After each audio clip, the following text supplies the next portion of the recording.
श्रीमद्भगवद गीता अध्याय 8 अक्षर ब्रह्म योग नामक 8वां अध्याय हिंदी विभाग। अक्षर ब्रह्म योग नामक 8वां अध्याय। श्रीमद्भगवद गीता 8वां अध्याय अक्षर ब्रह्म योग हिंदी। अर्जुन ने कहा, हे पुरुषोत्तम, वह ब्रह्म क्या है, अध्यात्म क्या है, कर्म क्या है, अधिभूत नाम से क्या कहा गया है और आदिदेव किसको कहते हैं। हे मधुसूदन, यहाँ अधियज्ञ कौन है और वह इस शरीर में कैसे है तथा युक्त चित्त वाले पुरुषों द्वारा अंत समय में आप किस प्रकार जानने में आते हैं।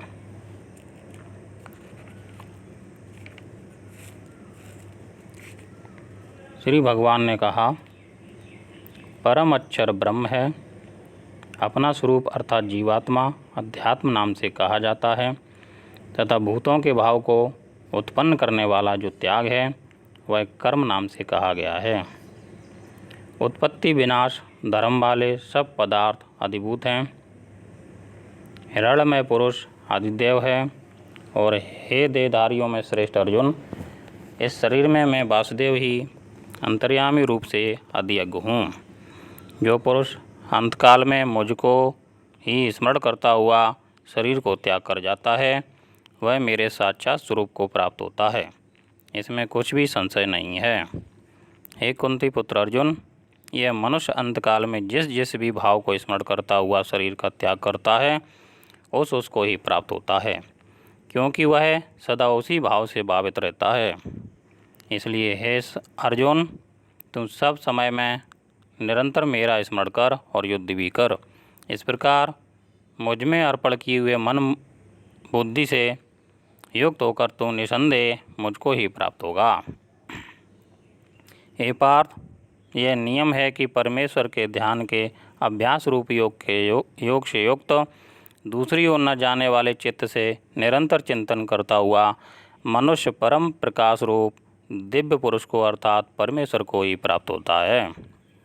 जो पुरुष सर्वज्ञ अनादि सबके नियंता सूक्ष्म से भी अति सूक्ष्म सबके धारण पोषण करने वाले अचिंत्य स्वरूप सूर्य के सदृश नित्य चेतन प्रकाश रूप और अविद्या से अति परे शुद्ध सच्चिदानंद घन परमेश्वर का स्मरण करता है, वह भक्ति युक्त पुरुष अंतकाल में भी योग बल से भ्रकुटी के मध्य में प्राण को अच्छी प्रकार स्थापित करके फिर निश्चल मन से स्मरण करता हुआ उस दिव्य रूप परम पुरुष परमात्मा को ही प्राप्त होता है। वेद के जानने वाले विद्वान जिस सच्चिदानंद घन रूप परम पद को अविनाशी कहते हैं, आसक्ति रहित यत्नशील सन्यासी महात्मा जन जिसमें प्रवेश करते हैं और जिस परम पद को चाहने वाले ब्रह्मचारी लोग ब्रह्मचर्य का आचरण करते हैं, उस परम पद को मैं तेरे लिए संक्षेप में कहूँगा। सब इंद्रियों के द्वारों को रोककर तथा मन को हृदय में स्थिर करके फिर उस जीते हुए मन के द्वारा प्राण को मस्तक में स्थापित करके परमात्मा संबंधी योग धारणा में स्थिर होकर जो पुरुष ओम इस एक अक्षर रूप ब्रह्म को उच्चारण करता हुआ और उसके अर्थ स्वरूप मुझ निर्गुण ब्रह्म का चिंतन करता हुआ शरीर को त्याग कर जाता है, वह पुरुष परम गति को प्राप्त होता है। हे अर्जुन, जो पुरुष मुझ में अनन्य चित्त होकर सदा ही निरंतर मुझ पुरुषोत्तम को स्मरण करता है वह नित्य निरंतर मुझ में युक्त हुए योगी के लिए मैं सुलभ हूँ, अर्थात उसे सहज ही प्राप्त हो जाता हूँ। परम सिद्धि को प्राप्त महात्मा जन मुझको प्राप्त होकर दुखों के घर एवं क्षणभंगुर पुनर्जन्म को नहीं प्राप्त होते। हे अर्जुन, ब्रह्मलोक पर्यंत सब लोग पुनरावर्ती हैं, परंतु हे कुंती पुत्र, मुझको प्राप्त होकर परम जन्म नहीं होता, क्योंकि मैं कालातीत हूँ और ये सब ब्रह्मादि के लोग काल के द्वारा सीमित होने से अनित्य हैं। ब्रह्मा का जो एक दिन है उसको 1000 चतुर्युगी तक की अवधि वाला और रात्रि को भी 1000 चतुर्युगी तक की अवधि वाली जो पुरुष तत्व से जानते हैं वे योगीजन काल के तत्व को जानने वाले हैं। संपूर्ण चराचर भूतगण ब्रह्मा के दिन के प्रवेश काल में अव्यक्त से अर्थात ब्रह्मा के सूक्ष्म शरीर से उत्पन्न होते हैं और ब्रह्मा की रात्रि के प्रवेश काल में उस अव्यक्त नामक ब्रह्मा के सूक्ष्म शरीर में ही लीन हो जाते हैं। हे पार्थ, वही है भूत समुदाय उत्पन्न होकर प्रकृति के वश में हुआ रात्रि के प्रवेश काल में लीन होता है और दिन के प्रवेश काल में फिर उत्पन्न होता है। उस अव्यक्त से भी अति परे दूसरा अर्थात विलक्षण जो सनातन अव्यक्त भाव है, वह परम दिव्य पुरुष सब भूतों के नष्ट होने पर भी नष्ट नहीं होता। जो अव्यक्त अक्षर इस नाम से कहा गया है, उसी अक्षर नामक अव्यक्त भाव को परम गति कहते हैं तथा जिस सनातन अव्यक्त भाव को प्राप्त होकर मनुष्य वापस नहीं आते, वह मेरा परम धाम है।